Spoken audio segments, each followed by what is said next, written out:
Welcome to Facts TV News, where everything is true. Funeral service for Constable Donald Carr. Constable Donald Carr, who died in the Edward Seaga Highway crash in April, triggered concerns about police access to the toll thoroughfare, was laid to rest yesterday. Men killed in St. James crash identified. 2 men killed in a car crash along the Rose Hall Main Road in Montego Bay, St. James, early Saturday morning have been identified. They are 26-year-old Jafari Brown and 40-year-old Conrad McConnelly, both maintenance workers of the flankers community in the parish. According to Parish Commander Superintendent Carr Russell, says speeding was a key factor behind the incident that took place about 1 a.m. in the vicinity of the Jewel Grande Montego Bay Resort and Spa. The two-vehicle collision involved a red Toyota Corolla that was traveling from the direction of Falmouth in Trelawney and a white Nissan AD wagon that was heading in the opposite direction.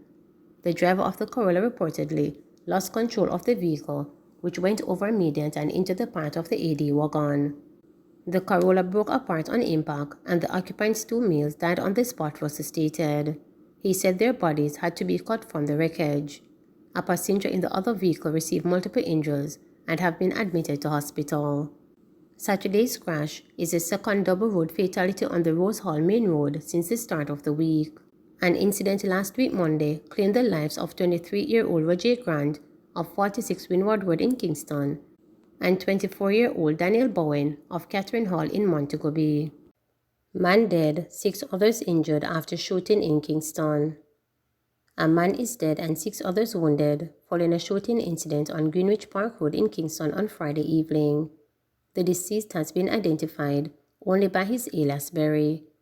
Information reaching reporters are that a group of people was on Greenwich Park Road about 7 p.m. when a motor car drove up and the occupants of the vehicle opened gunfire at them before escaping. Berry was among 7 men shot in the incident. They were taken to hospital, where Berry succumbed to his injuries. Man gunned down at wake in Westmoreland.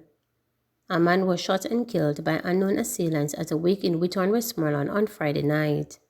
The deceased has been identified as 23-year-old window maker Deron Gale of Anchor District in the community. The incident occurred shortly after 9 p.m. Expelled member Karen Cross protest at PNP St. Andrew meeting. There was drama at the People's National Party PNP Papin Divisional Conference in St. Andrew yesterday after expelled member Karen Cross protested outside the venue. The event was held at the University of the West Indies, Mona. She was upset at being barred from attending the public session of the conference and started a live stream on Facebook. Her lone supporter called for a challenge to the party's leadership. As comrades tried to defuse the situation, Party General Secretary Dr. Dayton Campbell arrived, but he ignored Cross' appeals on his way to the conference hall. Cross was eventually allowed inside just before the arrival of PNP President Mark Golding, where she continued her live broadcast. It's her latest protest against the current leadership of the party.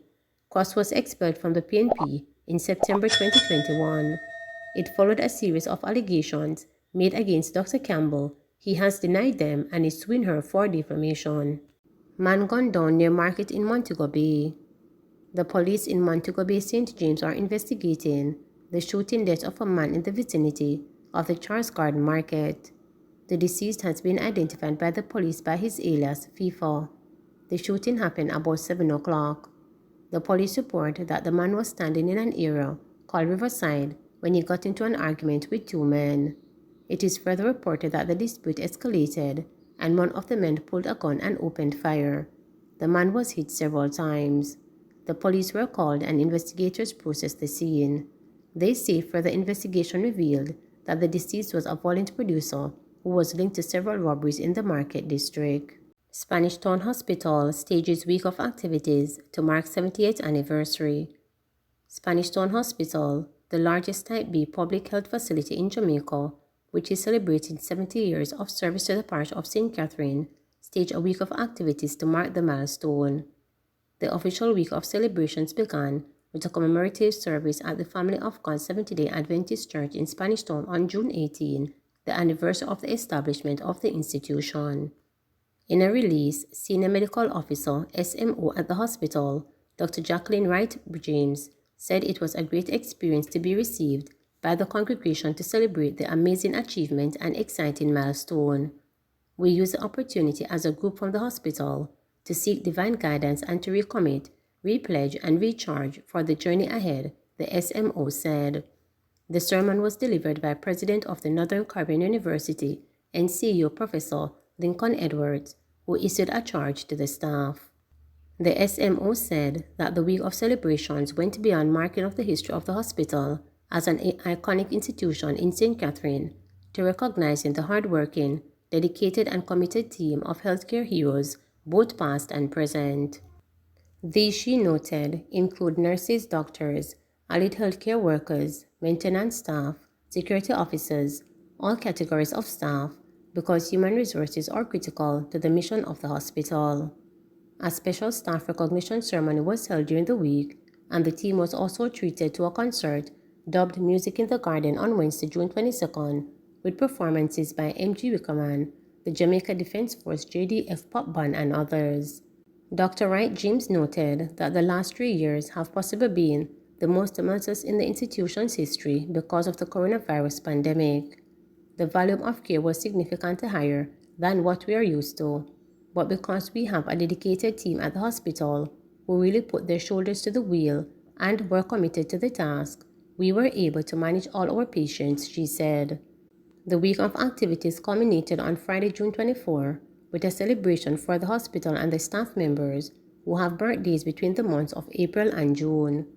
The Spanish Town Hospital offers 21 services to residents of the second most populous parish, numbering approximately 520,000. The secondary healthcare facility sees roughly 90,000 patients per year, including inpatients and outpatients. Bad decision. The proposed increase of toll fares for Highway 2000 has not found favor with transportation operators as motorists continue to grapple with fuel hikes and other expenses. The increases announced Friday are expected to take effect on Saturday, July 2nd. On the Portmore leg of the highway, the fee for Class 1 vehicles will move from $290 to $340, from $470 to $550 for Class 2, and from $870 to $1,020 for Class 3 buses and trucks. At the Vineyard Toll Plaza, drivers of Class 1 vehicles will paying $600, up from $550, from $810 to $900 for Class 2, and Class 3, $1,800 from $1,510. The new fees from the Caymanas to Ocho on the north-south leg of the highway will see Class 1 paying $2,130, $4,265 for Class 2, and $6,395 for Class 3. Chief Executive Officer of the Toll Authority, Liron Neng, told reporters that the increase in toll rates is an annual exercise based on concession agreements with operators of the east-west and north-south leg of the highway. The operators are entitled to adjust the toll rate in accordance to a formula that is there, which involves consumer price index and exchange rate. So with those movements, they are within their rights according to concession agreement. It was reviewed and approved by Cabinet, and the Transport Minister, once it was in line with the terms of the concession, agreed, he said. At the same time, Leng noted that consideration was taken for motorists based on the tough economic situation. Of course, from a consumer perspective for road users and for operators' perspective, because their cost is associated with their operations and maintenance of the toll road as well, the intention is always to strike a balance, he said.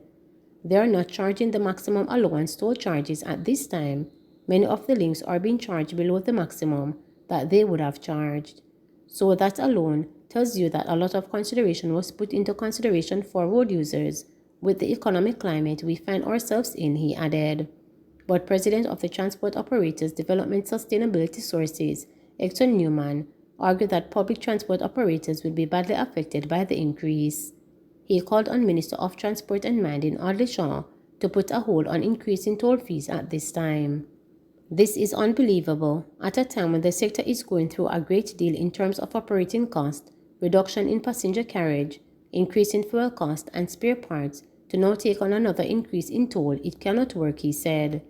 I haven't worked out the details yet, but it is a major blow to the sector right now because we can't take any more increase. It is a little bit too much for us right now, he said.